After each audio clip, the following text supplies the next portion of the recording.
إن الحمد لله نحمده ونستعينه ونستغفره ونعوذ بالله من شرور أنفسنا ومن سيئات أعمالنا. من يهده الله فهو المهتد ومن يضلل فلا هادي له. أشهد أن لا إله إلا الله وحده لا شريك له، وأشهد أن محمدا عبده ورسوله. يا أيها الناس اتقوا ربكم الذي خلقكم من نفس واحدة وخلق منها زوجها وبث منهما رجالا كثيرا ونساء، واتقوا الله الذي تساءلون به والأرحام إن الله كان عليكم رقيبا. لپاش سپاس و ستایشێکی بێهامتا بۆ کردگاری مەزن و داواکردنی درود و ڕەحمەت بۆ سەرگیانی پاکی پێشەوای مرۆڤایەتی محەممەد صلی الله تعالی عليه وسلم. ئاینی پیرۆزی ئیسلام، ئاینی ژیان، فقهی شریعەتی ئیسلامی فقهی ژیانە. تێگەیشتنی قوڵ لە شریعەتی ئیسلامی زۆرێک کارەکان لەسەر ئینسان سەهل و ئاسان ئەکا. تێنەگەیشتن و ناحاڵیبوونیش لە شریعەت کارەکان لەسەر ئینسان زەحمەت و قورس ئەکات. بەگشتی و بە گەورەی کە سەری دەقەکانی شریعەتەکەی، لە هەموو دەقەکانی شریعەتەوە شتێک وەرئەگری بە ناوی فقه تەیسیر، واتە فقهی ئاسانبوون، ئاسانکردن. کاتە سەیری دەقەکانی شریعەتەکەی وەنویەسیڕوکە لیلیوسرا، سیر ئەکەی وما جعل عليكم في الدين من حرج. زەحمەتیەکان خوای گەورە لەسەر تۆ لا ئەبا. پێغەمبەری خوا صلی الله عليه وسلم پێغەمبەری نبوەتی تەسهیلاتە بۆ ئومەتەکەی. خوا خۆی بە عەظەمەتی خۆی يريد الله بكم اليسر ولا يريد بكم العسر. خوا خۆی ئاسانی، سادەیی بۆ ئێوە ئەوێ، نەک زەحمەتی و قورسی. ئەلەمانەوە دەرئەکەوێت کە ڕۆحی شریعەتی ئیسلامی خاڵێکی زۆر گرنگی تێیە، ئەویش تەسهیلات و کار ئاسانی بۆ عەبدەکانی خوا لەسەر زەویە.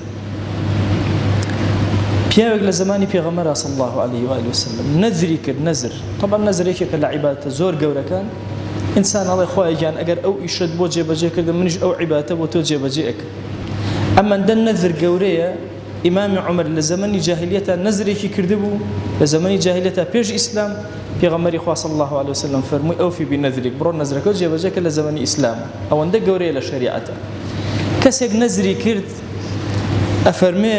رجل نذر أن يمشي ولا يركب. نەذری کرد کە قەت سوار نەبێ، سواری هیچ وڵاخ و شتێک نەبێت، تەنها بە پێکانی خۆی بڕۆ. نەذری کرد لە هەموو حیاتیە بۆ شێوازە. عرضی پێغەمبەریان کرد صلی الله عليه وآله وسلم، وتیان ئەم پیاوە نەذرێکی ئاوای کردو، بەلای خەڵکەوە زۆر مهم بوو نەذرێکی ئاوا، لە هەموو عمر تا سواری شتێک نەبی ئیلا بە پێ بڕۆی. خۆشەویستمان صلی الله عليه وآله وسلم کەلیماتانێکی مبارەکی زۆر گەورەی فەرمووی إن الله عن تعذيب هذا لنفسه لغني. خوا زۆر دەوڵەمەندە لەوەی کە ئەم کەسە تعذیبی نەفسی خۆی بدا. وأمره أن يركب، ئەمری پێکرد نەذرەکەی بشکێنێ. چەند عیبادەتێکی گەورەیە، بچێ سوار بێ، سواری وڵاخە بێ، وشترە بێ، هەر شتێکە بێ. مهم نذر چەند گەورەیە، مادام صعوبەتێک هاتوۆتە سەر ئەم عەبدە لە عەبدەکانی خوا، پێغەمبەری خوا صلی الله عليه وسلم تەسهیلی ئەکا، ئەمری پێ ئەکا کە نەذرەکەی بشکێنێ، نەذرەکەی نەهێڵێ. بۆیە تەیسیر و تەسهیل لە شریعەتی ئیسلامیە ڕۆحێکە بە هەموو سوچەکانی شریعەتە ئەڕۆ. چۆن ئینسان هەموو لاشەی ڕۆحی تایە،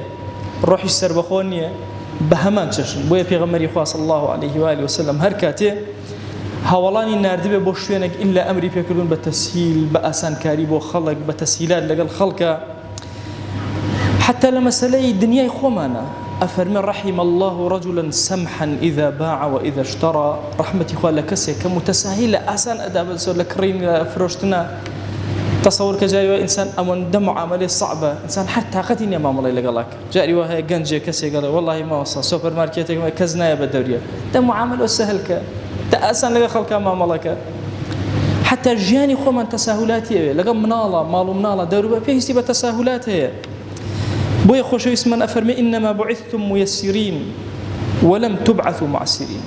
ئێوە نێران بۆی تەسهیلات بۆ کار ئاسانی بۆ خەڵکن، بۆ کۆمەڵگا. ئێمە مەبادیئمان هەیە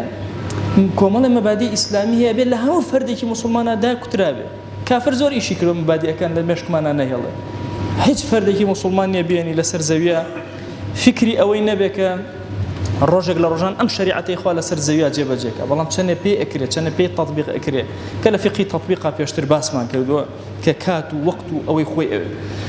بۆیە هەر عەبدێک لە عەبدەکانی خوا ئەگەر تەشدیدی کرد لە دینە، دین زاڵ ئەبێ بەسەریە لەوە چێ ئەو کەسە واز لە دین بێنێ یا تاو سارد ئەبێتەوە دوورەکەوێتەوە لە شریعەت. ئەفەرمێ إن الدين يسر ولن يشاد الدين أحد إلا غلبه. أم دين خوي سهلة هر كسي زور قرس كالا سر خوي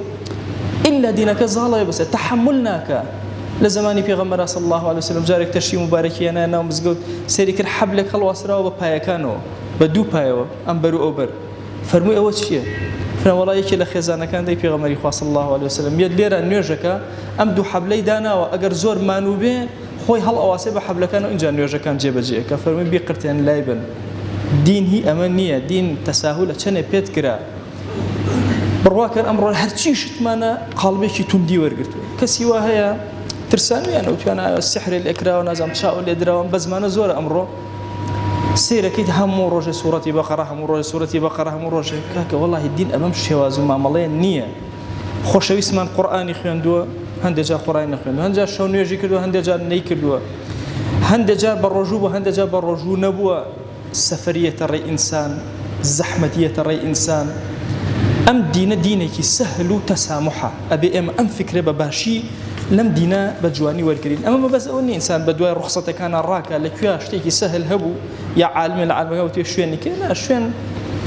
سيركا لكوا دليل كان يكلانين هم الرأي إنسان كان إبا أو رأي تندور نجري أو رأي أسان ورجري في غمر إخوة صلى الله عليه وسلم إلا اختيار كلاب لنوان دوشتا أي سركة وأسهلكي هالبجاردوا إما أمر لهم كاتزياتر بيس من بوي كومال جاي مسلمان بس سهلي لقل يكترى مع ملكين تصور كان إما زور بتندي لقل جناها مع ملكين لقل يكترى ها لقل خو ماننا وخو من عيب من يرين خو أرحم الراحمين وإن شاء الله عفو ما نكاو خيناكاو قلنا هيك لدس ما ندرتشو إن شاء الله أم جارك دوباري ناكينا وخوا عفو ما نكو قناعت من واي خوا عفو يكردوي كشي عبد العبد كان قلنا هيبكا دنيا ما ليتويك زور ما ملاكي تندو سختي لقلاكين أما بيتشواني مبادئ الشريعة الإسلامية بيتشواني أو فكرة إسلامية كأمتي إسلامية بهالي قري أمتي إسلامية الرحمة بو كافر تجاي بو مسلمان كقناه كا بوي أمر لكم الجاي كردية خلق مسلمان كهستكي برا أو تشدد أرواح لو روانجيوا كمفهوم دينك خوي نكردوا مفهومي وين نكردوا ككسي كبيني جناهي كردبو أبي أم سجدة بري بالله خوا أبو خاتي جوري خود أم سجدة لبناوي أو تنها أبو ما عبد الله جناه رزقاري به أم مفهوم إسلامي قول ما نما ور نكردوا هاتوين مفهوم يكتر ما نورقتوا أمانة برام بركان بشكينين أمانة يكتري بشكينين أما فكري إسلامي نية فكري إسلامي أويك إنسان بزانه شدد لكوا بكاره هنا إما حتى على عقيدة دي قد أو أن باسي براءة كان باسي ولا ناكل لغا مسلمان بويا أمتي في غمر صلى الله عليه وسلم أمتي هشيارة أبي زور هشيارة أنا ما أملكها أو تيسيرك للروح شريعتها هي رنگ باتوا لكوملايتي أم كسر رنگ دابتوا لاجتماعي أم كسر رنگ داب لكوملجي مسلمان أم رنگ دابتوا كسك من كوتهم ببزيبين لقله هل يسينوا دروسي كن نكهم من بالي بيو بنين كالروحك إسلامي نية يعني لو شيء أما كسب بين الجناه كا للضل خوما أو قبل زمان جنيلا لو شيء لعنتي كي تجرين كم مفهومك شريعة دنيا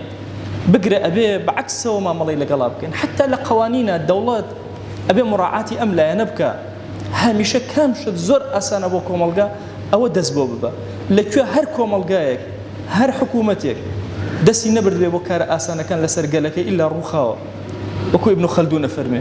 بوي هامشة تساهل لقل مالو منالتا لقل دورو برتا لقل كومالجاتا أما الروح شريعتك كيتويا لقل جناه بارانا حتى لقل كافران بيدينانا وكو إمام عمر فرمي إما خواني شريعتكين تنهاب ومسلمان نية شريعتي إما ومسلمان وغير مسلمان كو تقسم لخزمتنا سفيان الثوري رضا رحمة إخوائي لي أفرمي إنما العلم عندنا الرخصة من ثقة علم لا إما بشيء أتري عالم كسيك بزانة شون رخصتي أو كسانا ورقك أهل الثقة قصي كان كردولا شريعتها بوت الرحمة بومان إتر آية لطلاقي كيسي بس يا لباسي كي معاملة بازار لهر يشغلوا بابتانا بوت حكمته ورحمته بو إما أفرمي عالم أو كسي خاوني علمك بزاني أم رخصتنا ورقري وداي بزاني وكوم القا أفرمي أما التشديد فيحسنه كل أحد أما تنجيري هموك سي باش لطبعي خلقك أو هاي تنجيري زوزو في باشا هم بوشت بلي حرام بوشت بلي حرام شريعتي إسلامي شريعتي تسهيلة شريعتي آسانية إيمي إيمان دار أمره بودرشون لم قناغ الزحمتيك أمتي تيكوتوا لم كوتني أمت أبي كارانك من كربيه زور بأساني هالصينوا لاقتصاد أبي هند فتوى من هبه كبتوان اعتمادي بخير نسر هي خلقي تشاكو باش وباك زاناي جورو دانا بتوان أمته هالصينته للسياسة بهمان تشن حتى العسكريتارية بهمان تشن أمتي إسلامي بيستي بم فكرة هي لأمر يا ناك فكرة تنت كنتواني لقل كسي كاما ملكا ولقل هيج كسي كاما ملك دواءك لذاتي باش پروردگار إلهي رحمته بزي خود بسرمانا ببارينا عفو عافيتي خود بسرمانا ببارينا پروردگارا اما گناهي زور من برس كروتو بروي رشوا هاتوين يا إلهي هاور بولاتو اهنين هرچي گناه كردو مانا باشكرا عفو مانك هرچي گناه كردو مانا بپنهان عفو مانك إلهي هر گناه ما في توب بسر مانا وعفو مانك هر گناه ما في خلق بو إلهي عفو مانك وكومك مانك ما فكان بجيرنا إلهي داوال لي أكين لمن خوش با إلهي داوال لي أكين عفوي خود بسر مانا ببارينا كرمي خود بسر مانا ببارينا لبردي خود بسر مانا ببارينا إلهي أم عبدانا يكوم الحاجة زوريان هي هاتون تمالكيتو حاجة كان ينبو جيبجك يا أكرم الأكرمين بخوا پروردگارا أمانة أمتي في غمر صلى الله عليه وسلم سجد نابا تنهى لمقامي تو يا نبي إلهي أمانة الركوع نابا تنهى لحضوري تو يا نبي دسي الزليليان برزنا كان ولا دعاء تنهى لبارقاي تو نبي دعاء كان ينجرابك ادعوا الله وأنتم موقنون بالإجابة. الحمد لله رب العالمين والصلاة والسلام على خير خلق الله محمد وعلى آله وأصحابه الكرام وتابعيهم بإحسان إلى يوم الدين. أوصيكم عباد الله ونفسي قبلكم بتقوى الله وكثرة مخافته فإن التقوى شعار المؤمنين ودثار المتقين ووصية الله تبارك وتعالى في وفيكم وفي الخلق أجمعين. وشوي سكام فقه وما هن شريعتنا بنجمع فقه التيسير شني حفتكاتري باس فقه استطاعي ما كان إنسان مسلمان شنتا وفرمانك خواي جيبجي كرو فقه تيسيري خدمتنا باس كرمي كله بخد إيدي نوع إما إيش شريعة إسلامية أولش بي آخريش تسهيلات وتيسيرات فرق ورشان بي أمتك بي غمري صلى الله عليه وسلم وبي هركسي كي أمته حكمش كرو ده صلاة كرو ده السرشل. إمام أحمد بما يقولنا فرماشته صحيحنا كالشيخ الباني بالصحيح جني نرى فرماو إن خير دينكم أيسره خاسترين وجوان ترين جدينك وشما التساهلات وأسان كاريانك تشنشهن فرماو تشني خوا بنجوشا عزيمتك جيب جكري باسش بنجوشا رخصتك جيب جكري إن الله يحب أن تؤتى رخصه كما يحب أن تؤتى عزائمه حسكروا عزيمك جيب جكري يا جيب وشان رخصتك جب عزجاري وانا كم تاوي توانا يا عبد عبدك توانا جنيا بلو رخصتك أخوي ورجيرونا ورو أنا إما كتماشود لكم الجو مجتمعي كرمي ما بو باس تصور كرمي قركز أشم قدو شريعتي تطبيق كرو مكريو جا الصحابة في غمرنا صلى الله عليه وسلم عبد الله كريم مسعود ما هن يقرأ السنة تشبنا ما يجريو قاتش إن باريكي إنه جارش الداري ورا وروز أصحابي بنشخو إن قاتش باريكي بينه توانا روتيج نبي والله متولى شو بالو كعبين القرآن وأنا إيجردو دار كاريه كريه سرو أنا كاننا عزيمة ورجيره شينيشان الرخصة ورجير تبي نقردو مجتمعي بيو تاك ما رنجا بعض الشيء وانا نتا متوانا ما نبو عبدك أهل الشونمينية والله أهل ذكرية أهل ذكرينية أهل الشونمين رنجا مسائل أفرتنا بعض غلط يجبا والله مسائل مادين هيج غلط يوجد يعني إنسانا بعض الشيء وانا غلط كرو بعض الشيء وانا بهيزة بعض وجلا وازا الرنجا نتا وشني هامساك جوان ما ملكرو بەڵام ڕەنگە تاوچەنی ئاوتاتش فرە خاسە کەر و چەند زاڵەکەش فرە خاسە کار بوو وەرو ئەنێ ئێمە دائمە تەماشۆ ئەیسەر و ئەسهەلی کەرمە سەر و عەبدەکە کامەیە جێبەجێکەکە معاذ و ئەبوو موسا هەردووشا پێوە لێ پێی یەمەنی پێغەمبەر خوا صلی الله علیه وسلم جا فەرمایشتەکەی بوخارینە ئامۆژگاریش کردێ فەرماواژ یەسیرا وەلا تعسیرا کەلوای دێ چەنی ئا خەڵکەیە کە ملدێ پێی یەمەنی خەڵکە موسڵمان نەبێ دەنەدنێ چەنە موسڵماوی ئینە پێی داعوەی ملا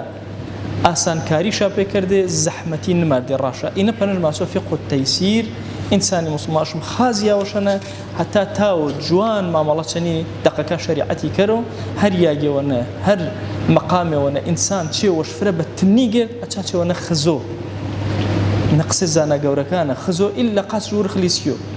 هر مسألة ونا تنبي والبرشيمان الرجروة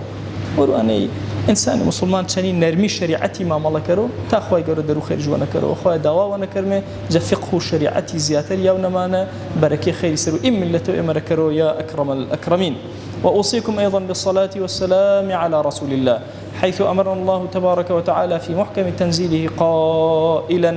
إن الله وملائكته يصلون على النبي يا أيها الذين آمنوا صلوا عليه وسلموا تسليما. اللهم صل على سيدنا محمد وعلى آل سيدنا محمد وبارك على سيدنا محمد وعلى آل سيدنا محمد كما صليت وباركت على إبراهيم وعلى آل إبراهيم إنك حميد مجيد.